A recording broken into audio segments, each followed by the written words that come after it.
კარგი, გამარჯობა ყველას. ესე იგი დღეს გვაქვს ერთ-ერთი ლექცია იმ ლექციებიდან, რომელიც ტარდება ხოლმე GeoLab-ში და არის როგორ ქვია ლანა საერთოდ. ციფრული რეალობა და ეს არის რა ქვია, ტარდება ლექციები, რომელიც პრინციპში ღია, ხო? ყველასთვის არის. თუ არა? ნუ იდეაში სტუდენტებისთვის. ხო. არ ვაგდებთ. და ეს არის, რა ქვია, სხვადასხვა თემებზე ტარდება, დაწყებული დიზაინიდან, დამთავრებული რაღაცა პროგრამირებით, development-ით, როგორც ეძახიან. და ეს არის საინტერესო ლექციები არის ხოლმე პრინციპში და დღეს ნუ ვილაპარაკებთ ძირითადად შრიფტებზე. და ოღონდ ის არის, რა ქვია, ცოტა არეული არის სხვადასხვა თემები, ან ცოტა შეიძლება იყოს დიზაინი და ცოტა შეიძლება იყოს რაღაც ტექნიკური კუთხით, მაგალითად რაღაცა ვებში რა სიტუაცია არის ამ მიმართულებით, რომ რაღაცა ყველასთვის ცოტა საინტერესო იყოს. ხო, შეგვიძლია დავიწყოთ იმით, საერთოდ როდის დაიბადა საერთოდ ეს ყველაფერი, ანუ როგორ დაიწყეს სულ თავიდან წიგნებისთვის, გაიგეთებინათ, ჩამოესხათ ეს მეტალის ფიგურები, რითიც მე ტირაჟულად შეიძლებოდათ უკვე ვეჭდვა. და ნუ ყველასთვის ცნობილი არის ეგ, რომ პირველად, ესე იგი, გერმანიაში გუტენბერგმა მოიფიქრა ეგეთი რაღაც გაიძვერობა, რომ ფული ეკეთებინა, რომ ესე იგი რაღაც ტირაჟულად შეეძლო გაეკეთებინა ის და რაღაცა ერთხელ აწყობილი გვერდი შეეძლო დაებეჭდა იმდენჯერ ამდენჯერაც უნდოდა და თქვა თუ გადამწერს ჭირდებოდა ერთ წიგნზე რაღაცა ერთი თვე მუშაობა, რომ ბოლომდე გადაეწერა, ამით იყო შესაძლებელი, რომ ერთ თვეში დაბეჭდილიყო 1000-ობით ტირაჟი. და ეს პრინციპში, რომელიც გუტენბერგმა შექმნა, საუკუნეების განმავლობაში ფუნქციონირებდა და პრინციპში შეიძლება ითქვას, რომ აი წინა საუკუნის ბოლომდეც კი გარკვეულწილად ხმარებაში იყო ეს ყველაფერი. საქართველოშიც კი, ანუ ჩვეულებრივ ქართული ესენიც ასონიშნებიც იყო ამ მეტალის ფიგურებით და იმიდან რა ქვია, მე-17 საუკუნიდან მოყოლებული ქართული წიგნებიც იბეჭდებოდა. ეს არის თქვათ პირველი წიგნი, რომელიც მე-17 საუკუნეში 20-იანი წლების ბოლოს დაიბეჭდა რომში და იმის მერე უკვე სტამბა გადმოვიდა თბილისშიც და ბევრი საუკუნის განმავლობაში მოკლედ ასე იბეჭდებოდა წიგნები. ეს არის მე მგონი 19 საუკუნის, არ ვიცი ზუსტად. და ნუ ხო იქამდე სანამ კომპიუტერები შემოვიდოდა, იყო კიდე სხვა მეთოდებიც იმისი თუ როგორ უნდა აიკრიფათ ტექსტი და ერთ-ერთი ეს სხვა მეთოდი იყო საბეჭდი მანქანები და ამ საბეჭდ მანქანებს ოღონდ ის მინუსი ჰქონდათ, რომ თუ თქვათ აი გუტენბერგის გამოგონებით შეიძლებოდა რომ რაღაცა ტექსტი ერთხელ აეწყოთ და შემდეგ რამდენჯერაც უნდათ იმენჯერ დაებეჭდათ, ამ საბეჭდ მანქანაზე ეგ უკვე აღარ იყო შესაძლებელი და რაღაცა პრაქტიკულად იგივე სამუშაოს ასრულებდა, რასაც თქვათ გადამწერი, რომელიც ხელით წერდა, ანუ თუ საჭირო იყო რომ აი გაიკეთებინათ ერთი დოკუმენტის 10 ვერსია, 10ჯერ უნდა ყოფილიყო აკრეფილი, რომ გამოსულიყო ის რაც უნდათ. და ხო, ეს არის, ანუ ბევრი სხვადასხვანაირი საბეჭდი მანქანები გამოდიოდა პრაქტიკულად. ის იყო, რა ქვია, მე-20 საუკუნის დასაწყისიდან მე-20 საუკუნის ბოლომდე პრინციპში გამოდიოდა ეს საბეჭდი მანქანები, ანუ კომპიუტერები რო გამოსული იყო, მე კიდე გამოდიოდა საბეჭდი მანქანები პრინციპში 90-იანი წლების დასაწყისშიც კი ამ ტიპის მანქანები გამოდიოდა. მაგრამ როდესაც შემოვიდა მოკლედ კომპიუტერები, რა თქმა უნდა, ამ საბეჭდ მანქანებს არანაირი აზრი აღარ ჰქონდა, იმიტომ რომ გარდა იმისა, რომ ეს ყველაფერი, რასაც ეს საბეჭდი მანქანები აკეთებდნენ, კომპიუტერს გააჩნდა კიდე სხვა დადებითი, ესე იგი პლუსებიც ჰქონდა და ბუნებრივია ეს ყველამ დაივიწყა. და ეს არის თქვათ ის კომპიუტერი, რის გამოც მოხდა იმის დავიწყება. ერთი ლინკი უნდა გქონდეს აქ, ეს არის ვიდეო, როგორ წარადგენს სტივ ჯობსი თავის პირველ კომპიუტერს და ადამიანებს ეუბნება, რომ ეს შეცვლის ყველაფერს და რომ ადამიანები უკვე შეძლებენ ის ყველაფერი, რასაც ისინი ხედავენ, გააკეთონ იმ პატარა მოწყობილობით, რაც არის ჩადებული ერთ ყუთში. ხმა ცოტა არა გვაქვს გონი, არა? You've just seen some pictures of Macintosh. Now I'd like to show you Macintosh in person. All of the images you are about to see on the large screen will be generated by what's in that bag.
ეს კადრი დაიმახსოვრეთ ბოლოში დაგჭირდება.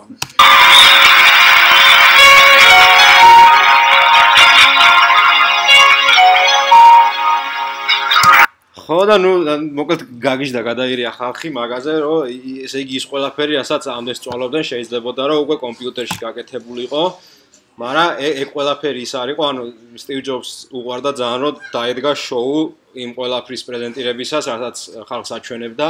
და თუ ამ პრეზენტაციაზე უთხრა რომ ის ყველაფერი რასაც თქვენ ხედავს გაკეთდება იმ 1/5-ით რაც არის მოთავსებული მაგიდაზეო რამდენიმე წლის მერე გამოვიდა იმიდან რა ქვია მაგიდიდან აიღო კონვერტი და კონვერტიდან ამოიღო ესეთი არა ამაზე თხელი კიდე ის MacBook-ი არის რო არის და უთხრა რომ ის გააკეთებდა იმას რასაც აკეთებდა მაშინ ის რაც იყო ყუთში და მაგის მერე მე მგონი კიდე ის რო წარადგინა iPod-ი ის GB-დან ამოიღო კიდე და მერე ის რო წარადგინა iPod-ის mini ვერსია ის რო თქვა რომ ისო GB-დან რო ამოვიღეო გამახსენდა რომ ჯინსო აქო კიდე პატარა GB-ო აქო მერე იქიდან ამოიღო და ეგრე ესე შემოვიდა მოკლედ კომპიუტერები რეალობაში ის აქ და ესე იგი ხალხმა დაიწყო ამის გამოყენება თითქმის ყველაფერში, რასაც ადამიანი აკეთებდა, რავი, იყო ეს რაღაცა ისენი ბანკებში, ჰქონდათ რაღაცა სისტემები, ააგეს უკვე კომპიუტერებზე, მათემატიკური გამოთვლები წარმოებდა კომპიუტერებით, დიზაინის კეთება უკვე წავიდა კომპიუტერში, გამოჩნდა პირველი Adobe-ს პროგრამები 80-იან წლებშივე, მე მგონი. და ესე იგი ადამიანმა დაიწყო სრული ათვისება. მაგრამ იყო ბევრი პრობლემა და ეს პრობლემების უმეტესობა უკავშირდებოდა იმას, რომ ეს ყველაფერი ადამიანებს მაინც არ აკმაყოფილებდათ და პრეტენზიები იყო ძირითადად იმაზე, რომ ძალიან უხარისხო იყო ის დისპლეი, რომელიც მაშინ მომხმარებლებს ჰქონდა და აი თქვენ ხედავთ, ისე ცუდად ჩანდა ყველაფერი, რომ ესე იგი ბევრ პრეტენზიას იწვევდა ძალიან. ეს არის მაგალითად პირველი გაზეთი, რომელიც საქართველოში დაიბეჭდა იმაზე რა ქვია, კომპიუტერზე. ეხლა მე მგონი ხო აი, მიზუმების საშუალებაც გვაქვს. აი, ხედავთ როგორ არის ესე იგი რაღაცა წერტილებისგან აგებული გამოსახულება, რომლითაც არის შექმნილი ეს გაზეთი. და ბუნებრივია, ანუ ის არის რა ქვია, განსაკუთრებით დიზაინერებში ეს იწვევდა ბევრ აღშფოთებას, რომ გასაგებია ვაკეთებთ, რაღაცა გაადვილდა ყველაფერი, მაგრამ ეს ხო არ არის ის, რაც ჩვენ გვინდა. და ეს არ არის ის, როგორც ჩვენ, ანუ ადრე ვწვალობდით, მაგრამ კეთდებოდა კარგი გამოსახულება და ეხლა არ ვწვალობთ, მაგრამ რა თქინდა, ანუ გამოდის ცუდი. და ნელა დაიწყეს მუშაობა იმ ყველაფერზე, რომ იმასთან ერთად რომ ყველაფერი გაადვილდა, ასევე გამოსახულებაც ყოფილიყო გაუმჯობესებული. კიდე ერთი ვიდეო გვაქვს. Something ისევ Steve Jobs-ი. we call the retina display. What's that? Well, in any display there are pixels. Here's 4 of them. We start off with the retina display by dramatically increasing the pixel density. 4 times as many pixels in the same amount of space. Now, why is that important? Well, let's make more pixels. And let's say we want to draw the letter A. And this is the outside boundary of one of the strokes of a letter, the letter A. Well, as you can see, we turn on pixels inside that stroke. We can get far more precision the more pixels we have. And we play all sorts of tricks by putting different levels of gray pixels on that line as well to try to fuzz it for our eye. But when we zoom out of this, what you can see is that because we have 4 times as many pixels, we get really, really sharp text compared to what we normally get on displays of lesser resolution. Now, the retina display has 326 pixels per inch.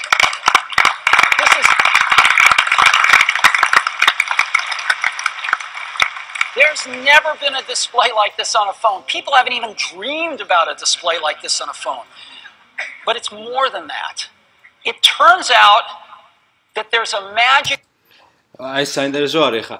ანუ აქ ამბობს რომ ესე იგი ის დისპლეი რაც მანამდე არსებობდა თითოეული წერტილი ანუ სადაც ინთებოდა ნატურა ის გაყვეს კიდე 4-ად და 4 ნატურა გააკეთეს იმის ადგილზე და შესაბამისად გამოვიდა რომ 1 ინჩზე უკვე დატეული იყო 326 წერტილი რაც უკვე იმას ნიშნავდა რომ გამოსახულება ისე სუფთად ჩანდა რომ თვალი იმ დაშორებაზე რა დაშორებაზეც ნორმალურ შემთხვევაში გვაქვს ესა რა ქვია ეკრანი უკვე თვალისთვის შეუმჩნეველი იყო რომ იქ არის წერტილები ან შეიძლება ადამიანი ხედავდა რომ გამოსახულება არის და ვერ ხედავდა რომ ის წერტილებისგან შედგება იმიტომ რომ აი ეს ახლა ამბობს მე რომ ადამიანის თვალი აღიქვავს აი რაღაც მაგ დაშორებაზე დაახლოებით 1 ინჩზე ანუ 300 იმას რა ქვია პიქსელს და თუ ეს 300-ზე მეტი არის უკვე თვალი ვეღარ ხედავს რომ იქ საერთოდ წერტილები არის ხო და როცა ამათ ეს გააკეთეს მე გამოვიდა Samsung-ი და ჩვენ გავაკეთეთ 340 და ან რეალურად აზრი არა აქვს, იმიტომ რომ ვერც იმას ხედავს თვალი და ვერც ამას. Number right around 300 pixels per inch that when you hold something around 10 or 12 inches away from your eyes is the limit of the human retina to differentiate the pixels. And so they're so close together when you get at this 300 pixels per inch threshold that all of a sudden things start to look like continuous curves. Like text looks like you've seen it in a fine printed book, unlike you've ever seen on an electronic display before. And at 326 pixels per inch, we are comfortably over that limit. And it's extraordinary. კარგი და მოგოთ ამის შემდეგ გარკვეული პრობლემები რაც არსებობდა ამ მიმართულებით რომ რაღაცა ეკრანული გამოსახულება იყო ცუდი და შესაბამისად გამოდიოდა ცუდი შედეგი დიზაინში ძირითადად პრინციპში ეს პრობლემები ნელ-ნელა მოიხსნა ეხლა კიდე ისე კარგად არ ჩანს ანუ ეს არის შედარება როგორი იყო მანამდე სანამ retina display გამოვიდოდა და მე retina display-ის შემდეგ ნუ გამოსახულება არის ძალიან გაუმჯობესებული და პრინციპში გაუმჯობესება ყველაზე მეტად ეთყობა ტექსტებს, ანუ ამ შემთხვევაში შრიფტს, რადგან ახლა იმაზე რა ქვია სურათზე, ეგ ყველაფერი პრინციპში ისე არ აღიქმება როგორც ამ ტექსტზე, იმიტომ რომ ის არის ძალიან პატარა და ერთი რაღაცაც რო გაფუჭდეს, აი მაგალითად რაღაცა ის არის ფიგურა შეერთდეს, იქ უკვე თვალს უჭირს გაარკვიოს რა შეიძლებოდა წერებულიყო აქ და მე აი როგორი სუფთა გამოსახულება არის უკვე აქეთ. გარდა მაგისა, ხო, ანუ და მოკლედ ამის შემდეგ გარკვეულწილად ეგ პრობლემა მოიხსნა, მაგრამ პრობლემა რჩებოდა და პრინციპში დღემდე რჩება იმ კომპიუტერებზე, რომელზეც არ არის retina display, ხო? ანუ retina display პრინციპში იმას smartphone-ს პრინციპში ბევრს აქვს, კი არა და შევა ყველას აქვს უკვე, რომელიც ახლა გამოდის, თანამედროვე, მაგრამ კომპიუტერებში მე მგონი Apple-იც კი უშვებს დღემდე ის კომპიუტერებს, რომელსაც retina display არ აქვს, ხო? ასე რომ ეგ პრობლემა მაინც იდგა და ეს არის რა ქვია, ყველას აწუხებდა რომ მაგალითად საიტზე რაღაცა ტექსტი რომელიც არის აკრეფილი რაღაცა პატარა ზომაზე ძალიან სუდად ჩანს ჩემთან და განსაკუთრებით იმეებს რა ქვია, აი საიტებს ვინც აწყობენ დეველოპერებს აქვთ ხოლმე ეგ ის რა ქვია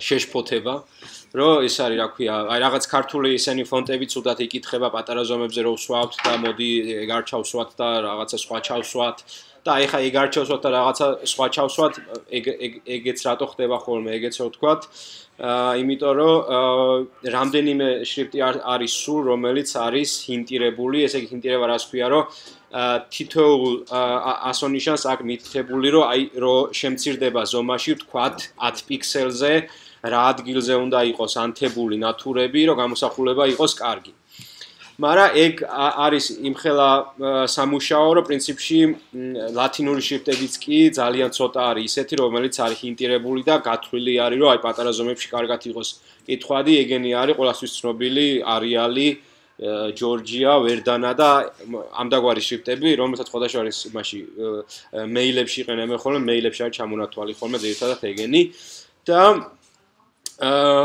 ეგ იდეაც გაჩნდა, რომ გაკეთებულიყო რაღაცა ისეთი ავტომატიზირებული პროგრამა, რომელიც გაუკეთებდა ჰინტირებას ავტომატურად ყველა შრიფტს და ეგ პრობლემა ერთხელ და სამუდამოდ მოიხსნებოდა თუ არ არსებობდა retina display, იმიტომ რომ retina display-ს უკვე აღარ ჭირდება, გინდა ჰინტირებული იყოს, გინდა არ იყოს ჰინტირებული, ყველაფერი კარგად ჩანს retina display-ზე.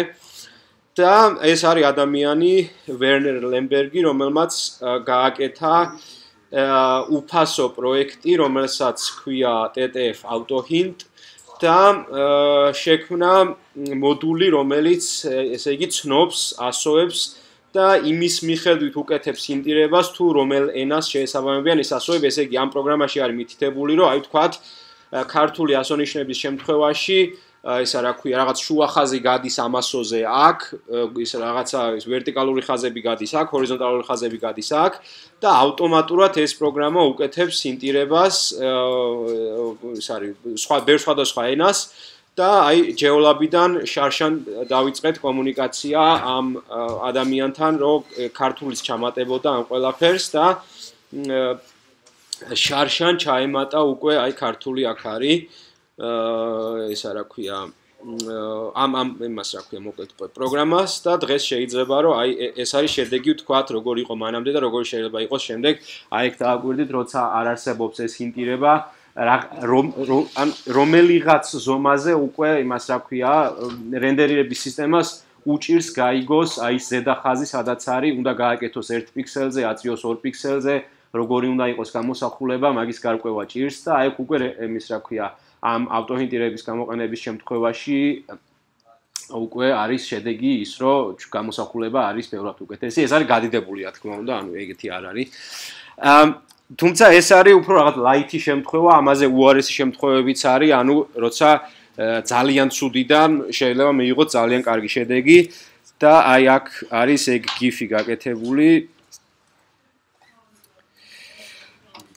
გავადიდოთ.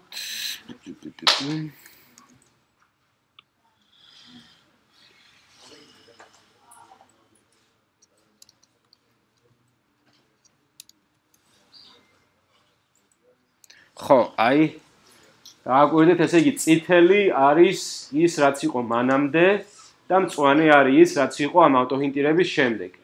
აი ხა რა შეგვიძლია დავაკვირდეთ. პრინციპში მოგზაურობთ ჯერ. ხო, აი შეგვიძლია ამ სიტყვას დავაკვირდეთ. დაწერია გამოლეოდათ.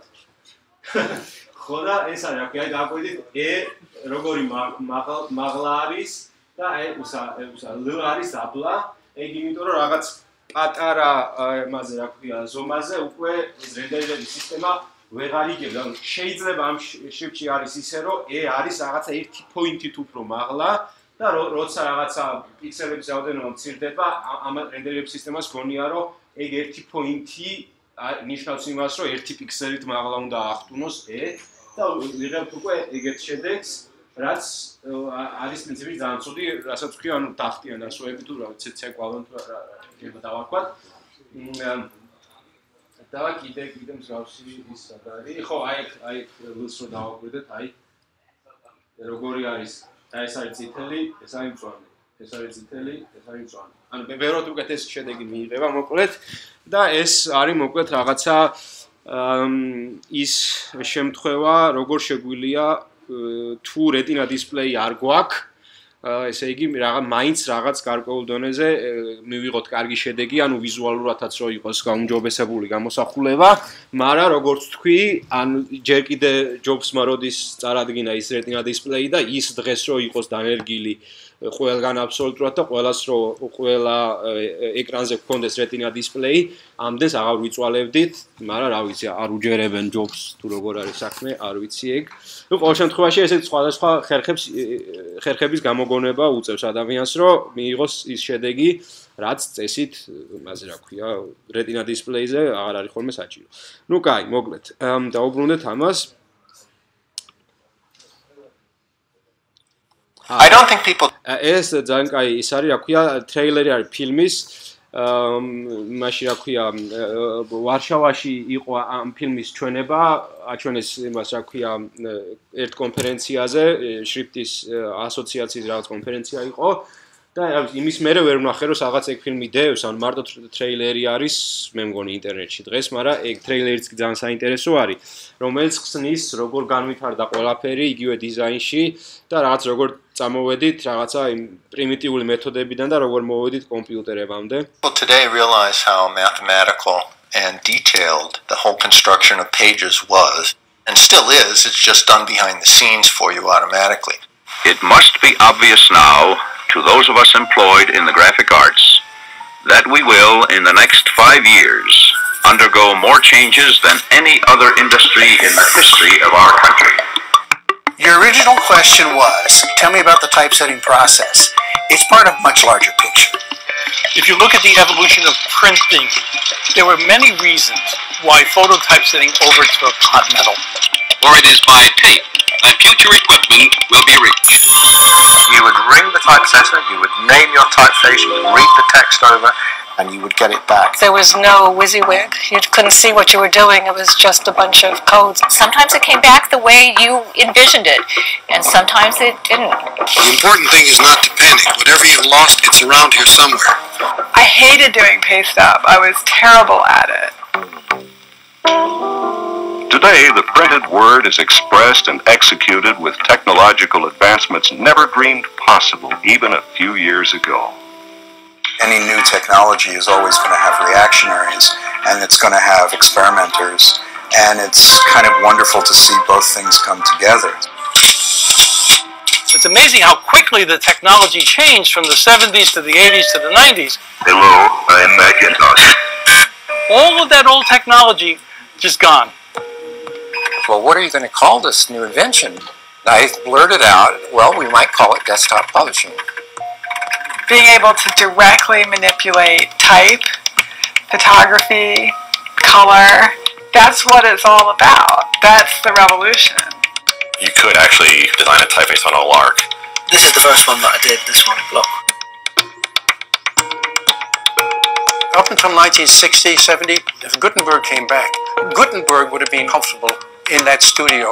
The studio now, well, the amazing thing is, this is the studio. That's it. მანდაც ის იყო რა ქვია სტივ ჯობს ფაქტიურად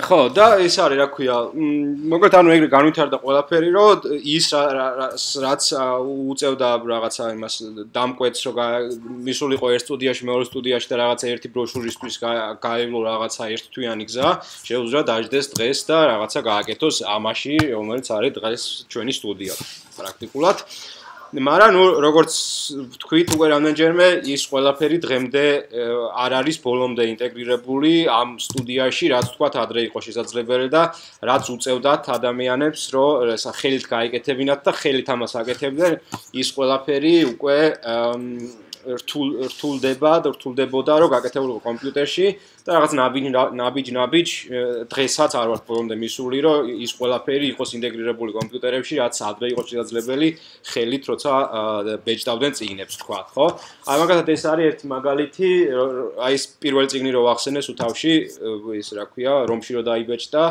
მე-17 საუკუნეში, ვთქვათ, როგორ იყო გამოყენებული ალტერნატიული ასოები იმისთან მიხედვით თუ მის წინ ან მის უკან რა ასონიშანი მოდიოდა, ხო? ანუ ამას დღეს ეწოდება კონტექსტუალური ალტერნატივა, რაც ნიშნავს იმას, რომ ვთქვათ, თუ აი შ-ს წინ ისეთი ასონიშანი მოდიოდა, რომ ამას თავისუფლად ჰქონდა სივრცე, რომ ვთქვათ, გაშლილი იყო, ის შეიძლება დაწერილიყო ესე, და თუ მის წინ მოდიოდა ისეთი ასონიშანი, სადაც სივრცე ნაკლები იყო, უკვე აქ გამოდიოდა ესეთი გამოსახულება.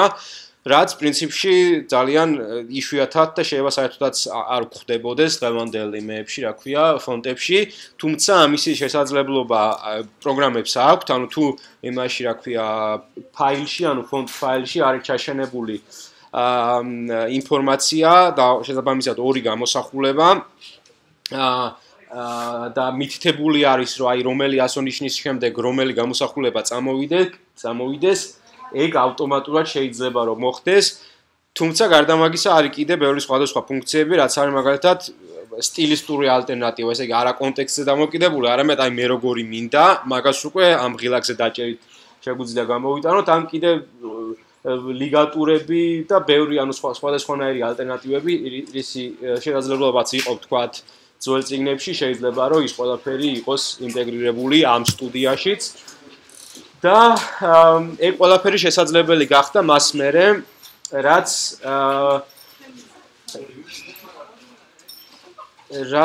ის არის, რა ქვია, ერთად დასხდნენ Adobe, Google, არა Google არ იყო ჯერ კიდე მაშინ, ანუ Adobe იყო, Microsoft და Apple და გადაწყვიტეს, რომ შეექმნათ რაღაცა სისტემა, რომელიც იმუშავებდა იმაზე, რომ რაღაცა იმას, რა ქვია, ფონტებს, ანუ შრიფტის კომპიუტერულ ფაილებს ქონოდათ გარკვეული ფუნქციები.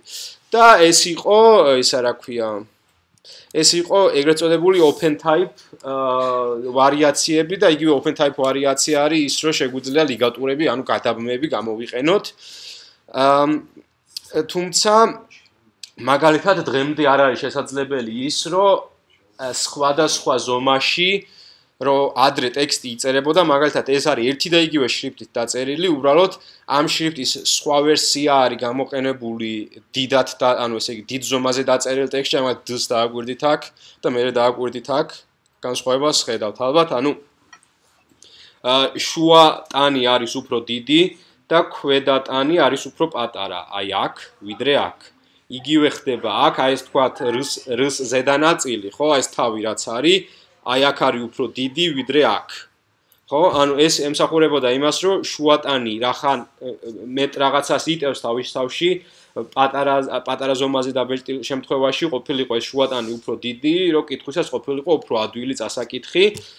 ეს არის რომელიც წიგნიდან არის ამოღებული სამართლებრივად არ მახსოვს, მაგრამ არის ძალიან ადრე დაბეჭდილი ეს წიგნი, მეგონი მე-20 საუკუნის დასაწყისში და ნუ ესე იგი ანუ ასე ხდებოდა ზუსტად იგივე ინგლისური, გერმანული, ფრანგული ლიტერატურის შემთხვევაში რაღაცა, როცა წვრილი ემეთი ზომაზე იბეჭდებოდა რაღაცა, იქ ყოველთვის გამოიყენებოდა სხვა ესე იგი ვერსია ამ შრიფტის, რასაც ერქვა ოპტიკური ზომა. ანუ სხვადასხვა ოპტიკური ზომები იყო მოკლედ გამოყენებული და პრინციპში დღეს იმის შესაძლებლობა აღარ გვაქვს, რომ რაღაცა ერთი შრიფტი ავირჩიოთ და იმის მიხედვით თუ რა ზომაზე დავწერთ, ავტომატურად ის შეიცვალოს. ხო, ნუ შეგვიძლია ფონტ ფაილი გავაკეთოთ 10 ცალი და სხვადასხვა ზომაზე სხვადასხვა ავირჩიოთ, მაგრამ ნუ ეგ არის წვალება, ხა მაგას ვინ გააკეთებს.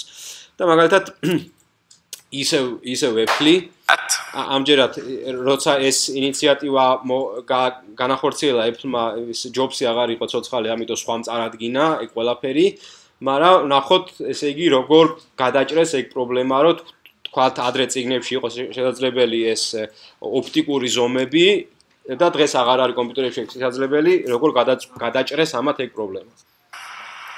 I want to talk to you about optical sizes, which is this branch of the family tree that you saw before. Imagine you have a piece of text in two sizes in the same font. By the way, this word doesn't actually mean anything. It's something that we type designers use to look at fonts and kind of judge their rhythm because it has flat and round shapes. Anyway, you look at it and you may notice that the smaller version of this text is not really legible. And the reason is, in a grotesque typeface like this, where the letters are nice and close to each other, if I simulate low vision by blurring it out, the smaller size font in the smaller size font, letters start to kind of blend, right? So what you want to do there is you want to do something like this, meaning you want to kind of adjust it so that it's more legible when it's small. So you may be thinking that all I did there was just animate it and make it slightly wider, and actually I am changing the outlines completely on you. So before I show you the differences between these two fonts that are called display and text, by the way, display doesn't mean screen, but it means titling sizes in typography, and text is the text sizes. So the display font is used for larger sizes and text for smaller ones. I have to tell you about negative space, which is the space inside the letters, around the letters, and inside the contours.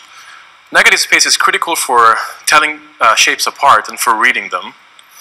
And in the example before, actually, in the... ანუ ის არის აქვე, მოკლედ ამათ გააკეთეს ორი ვერსია, რომელიც უნდა გამოყენებულიყო ერთი სათაურებისთვის და რაღაც დიდ ზომაზე დაწერილ ტექსტებისთვის და მეორე, რომელიც იყო ტექსტ შრიფტი და ეხლა ხსნის იმას თუ რა განსხვავება არის ერთი მხრივ დიზაინში და მე იტყვის როგორ მოხდება მაგის გამოყენება. Bottom in the text font there was almost twice as much the space than in the display font.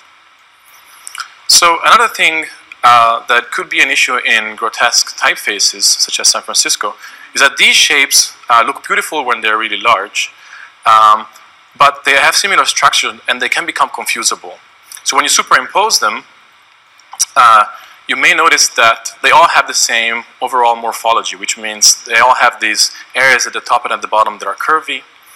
They all have these two areas that we call counters, that are in the same, roughly the same position and roughly the same size.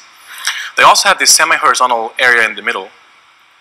And they're really defined by these areas that we call apertures. If you imagine air going to the letter, that's where it would flow in. So you really want to change the display, the text fonts versus the display one. And when we do so, let me just show you some examples. In a lowercase a, for example, we actually change the size of the overshoots because we want the round shapes to pop out more from the X side at smaller sizes. We also open up the aperture right there.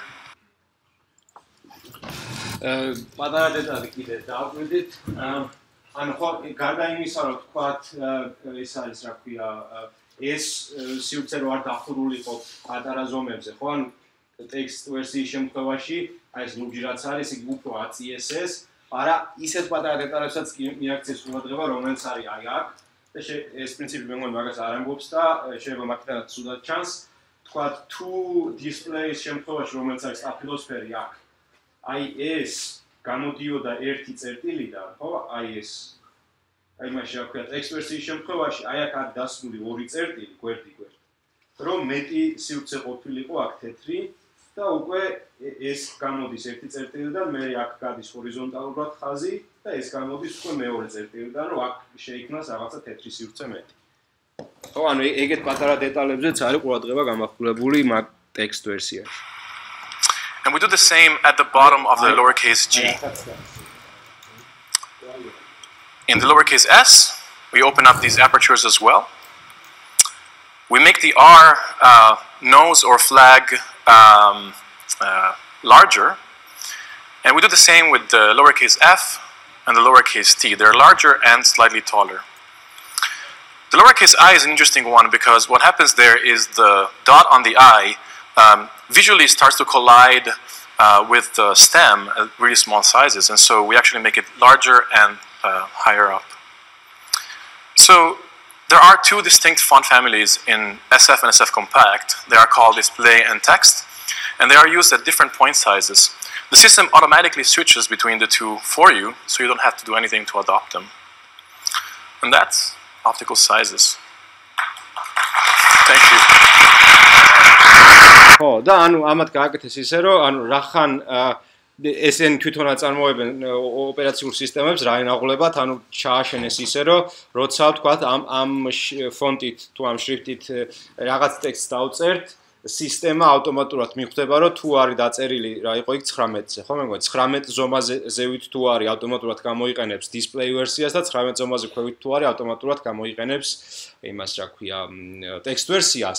მაგრამ ეგ იმუშავებს რა თქმა უნდა მარტო იმაში რა ქვია Mac-ზე და მარტო იმ ფონტზე, რომელზეც ესენი ლაპარაკობენ, იმიტომ რომ ანუ ეგ პრობლემა გადაჭრეს ლოკალურად, იმიტომ რომ გლობალურად მიხვდნენ რომ ის არის რა ქვია არ ვიცი რის გამო, მაგრამ იგივე ის open type-ის ფუნქციები რაც ვახსენეთ, რომელსაც ადგენენ იგივე Apple, Microsoft-ი, დღეს უკვე Google, Adobe და ასე შემდეგ, ნუ ისინი წელავენ და ნუ ჯერ არ არის მაგის საჭიროება და ეხა იქ ვისჭირდება რაღაცა და ნუ მოკლედ ამათ გადაჭრეს ეგ პრობლემა თავის სისტემაში ლოკალურად არ გინდოდათ რძე და ეხა ჭამეთყველის ვარიანტი არის, რაც გინდათ ის გენთ, ჩვენ გავაკეთებთ ამასო და თვითონ გააკეთეს ეგ. და ეს რა იყო აქ?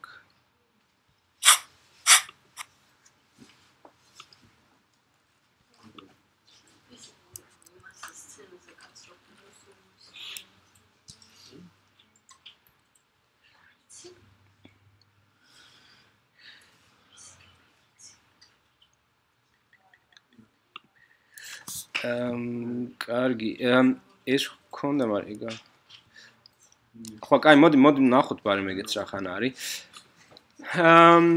ერთი საინტერესო პროექტი არის კიდე, რომელიც განახორციელა Google-მა, გადაწყვიტა Google-მა, რომ გაეკეთებინა ერთი ისეთი შრიფტი, რომელშიც შევიდოდა აბსოლუტურად ყველა დამწერლობა, რაც კი არსებობს დედამიწაზე და რასაც როდესმე უარსებია დედამიწაზე, დაწყებული იმ დამწერლობებიდან, რომელიც უკვე გადაშენდა და იმ დამწერლობებით დამთავრებული, რომელსაც ვიყენებთ დღეს და გააკეთეს ერთი ესეთი პროექტი, რომელიც შეგვიძლია ვნახოთ.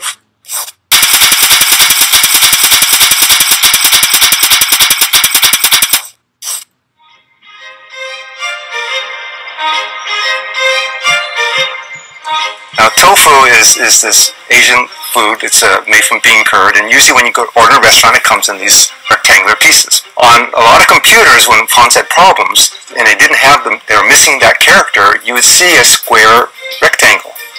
And many, many years ago, a lot of users, they would refer to the little square boxes they saw on the screen as tofu. One of the goals of this project was to support every language and every character. So one of the things we want to do is make sure there's no tofu for all our users. So hence we called it No-To, short for No Tofu.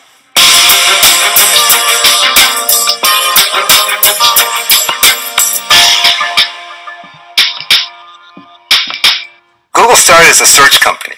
Our mission statement is we want to make all knowledge universally accessible and useful to people. And so we've embarked on other things beyond search, like building these devices like Android, like Chromebooks. So we really needed fonts that really look good on these new types of devices. The quality of the design, the quality of the rendering. I really wanted to make these devices work in all languages. Over 800 languages, over 100,000 characters. I don't think anyone has ever done that before. We really needed a reliable partner. A company that had the ability to create really well-engineered fonts. So Monotype was a great match for these requirements. Early on, we established a way of making a proposal to Google of what the typeface would look like. Screen grabs and pictures of typefaces in use, especially in these minority scripts where very few people have ever made typefaces. We relied on signage or engravings on buildings and that sort of a thing as reference material to show to Google what these new scripts might look like. Some of these smaller used languages or some of these more academic or dead languages, I think it's really important to preserve these things, and without this digital capability, it's much more difficult for that cultural growth to occur. In each of these cases, we basically were making it possible for that language community to create digital patrimony or heritage with their literature and their traditions. When we start with a new script, if I'm not already familiar with it, I collect as much information on it as possible. And then the secondary stage, we look at style. We basically dive in and immerse ourselves as much as possible within that culture and try to produce something that's acceptable and pleasing. If we don't, we risk alienating that group. Tibetan has has no typographic tradition whatsoever. What little has been done in Tibetan typography in the last 2 decades is based entirely on replicating calligraphic style. We had collaboration from a Tibetan monastery whose manager gave us access to the monks to review the writing. Basically, it had to pass muster with them. The designer on this project was Toshio Magari. Basically, he wanted to learn enough about the tradition of the calligraphy and the look, the desired look in Tibetan writing. And in fact, by learning the various calligraphic traditions, he was able to produce a typeface that looked contemporary but pleasing to the practiced eye. The scope of the project was so big, it's a change in mindset on how you're going to work. That you know you're not going to be done tomorrow, you're not going to be done next week. You have to give it time to the whole process to play itself out. For me, as a product manager, I think the most challenging part is to find the right person to review the fonts. The first thing we do is to send an email to everybody in Google saying that, hi, is there anybody speaking like Malayalam or Telugu? We can find a lot of people to review these languages, but sometimes for minor languages like Cherokee, we cannot find in-house experts. Then we need to find some friends of this Cherokee community, and then through the friends of the community, we get them review the fonts. Initially, the idea was to have a unified set of scripts and writing systems. From there, it grew to include multiple weights.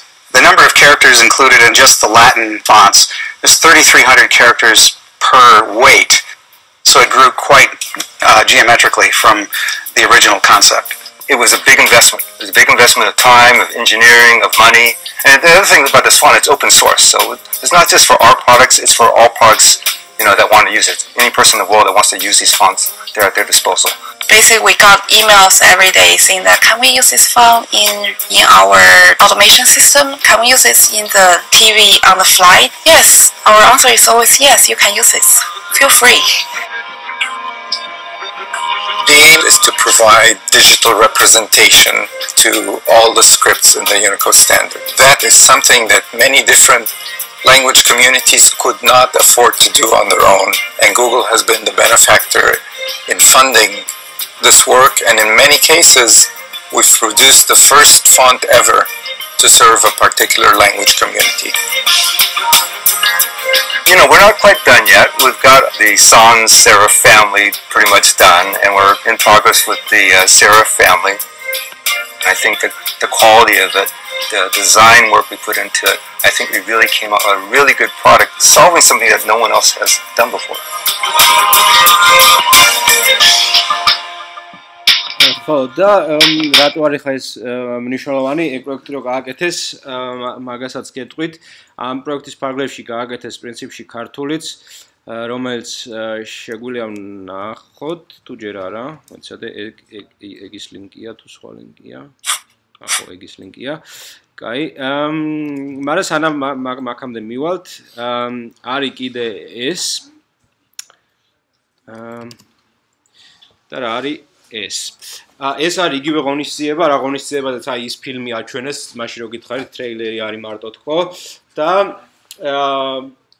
ესე იგი რაღაც იმას დროები იყო ჩამოწერილი, რომელ დროს ის იყო რა პრეზენტაცია ტარდებოდა და ამ პრეზენტაციაზე არაფერი არ ეწერა, იყო ყველასთვის უცნობი, რაზე უნდა ელაპარაკათ, ვის უნდა ელაპარაკა და უცებ გახდა ცნობილი რომ გამოდიან და ანონსებენ იმ open type-ის ახალ ვერსიას, რომელზეც წეღავ თქვი რომ აი ამ open type-ის ფუნქციებმა გახდა შესაძლებელი ლიგატურების გამოყენება, ალტერნატივების გამოყენება და ასე შემდეგ და თქვენს რომ ჩვენ წარვადგენთ open type-ის ამ სისტემის განახლებას, რომელიც იქნება 1 და 8 და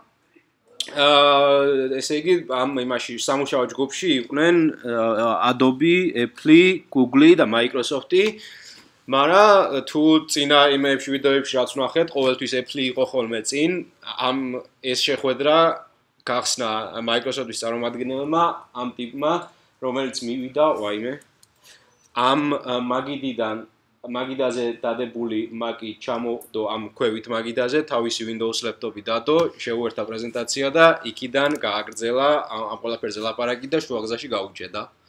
რა თქმა უნდა. და თქვა, რომ ეს ახალი შესაძლებლობები, რაც იქნებოდა ძირითადად დაკავშირებული ფონტის ვარიაციასთან და ვარიაციებთან და რას ნიშნავს ეს ყველაფერი შეგვიძლია ახლა ვნახოთ.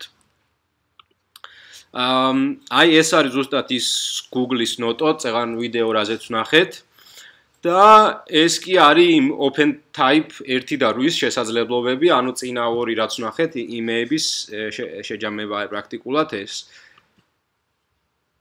აი რისი გაკეთება შეუძლია ამ ყველაფერს.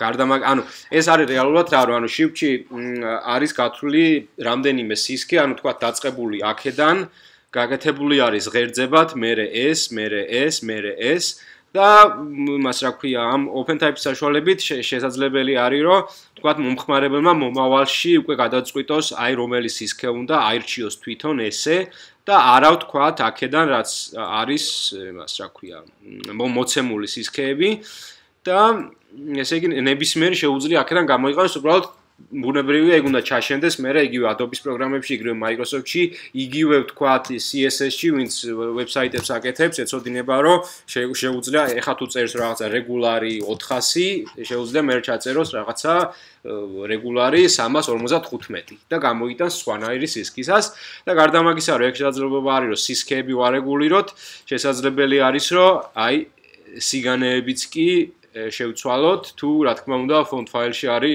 ყველაფერი შესაბამისად გაკეთებული და გარდა მაგისა რომ ეგ შეგვიძლია გავაკეთოთ ანუ 1000-ნაირი რაღაცა რაც მოგვესურვება შეიძლება მაგალითად აი ეს ზედატანი რაც არის ეგ ადიოდეს ზევითქვევით ან რაღაცა სერიფები უკეთდებოდეს სხვანაირი ან შიგნით რაღაცა შტრიხი ჩდებოდეს სხვანაირი კიდე ანუ შესაძლებლობები ამ იმისი არის ამოუწურავი პრინციპში რაღაცა მაგალითები მე მგონი აქაც არის კიდე ხო აი აქ მაგალითად ხო აი წეღანო თქვი კიდე რომ ის იყო თქო რა ქვია აი დააკვირდით ეხა ქვედა ის რომ აი ეხა დააკვირდით აი ანუ წეღარო თქვი რომ ის ოპტიკური ზომებისთვის გათვლილი რაც იყო ადრე თქო დღეს უკვე აღარ შესაძლებელი თქო პრაქტიკულად შეიძლება ითქვას რომ შესაძლებელი გახდება მომავალში ამ open type-ის გამოყენებით რა თქმა უნდა მას მერე რაც ესენი რა ქვია გრაფიკული და საოფისე პროგრამების წარმოებლები ჩააშენებენ საკუთარ სისტემებში მაგას და პრინციპში მაგას დიდი დრო არ უნდა დაჭირდეს იმიტომ რომ wins ეს open type 1 და 8 და 8-ს დაუჭირა მხარი არიან ზუსტად ის კომპანიები რომელიც აწარმოებენ Photoshop-ს, Word-ს და სხვა ეგეთ პროგრამებს.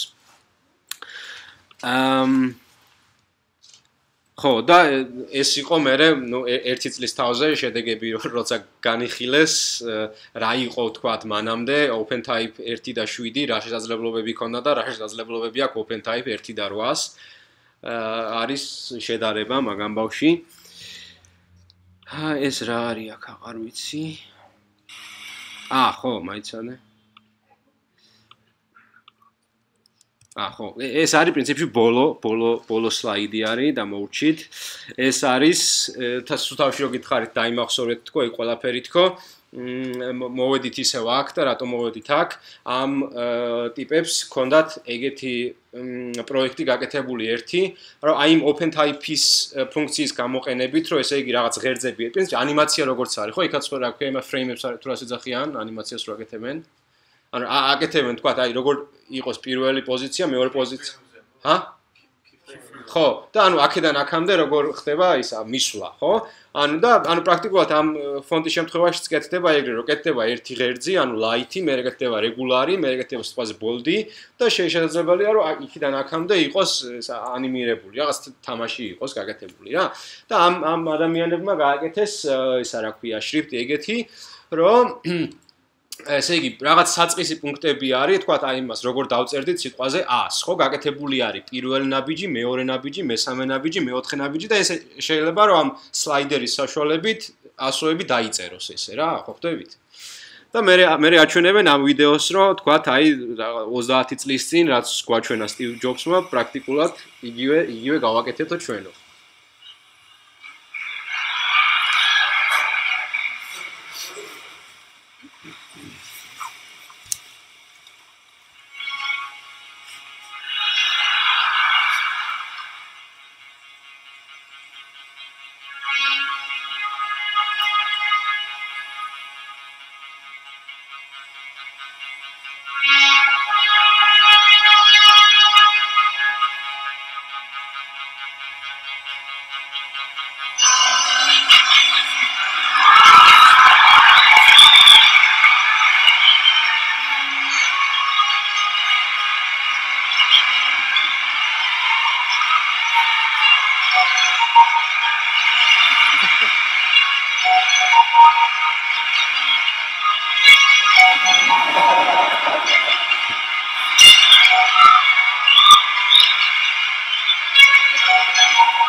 მოკლედ ამ 30 წლის წინათ კი შეეძლოთ მაგის ეკეთება, პრინციპში ისეთი არაფერი გაგვიკეთებიაო.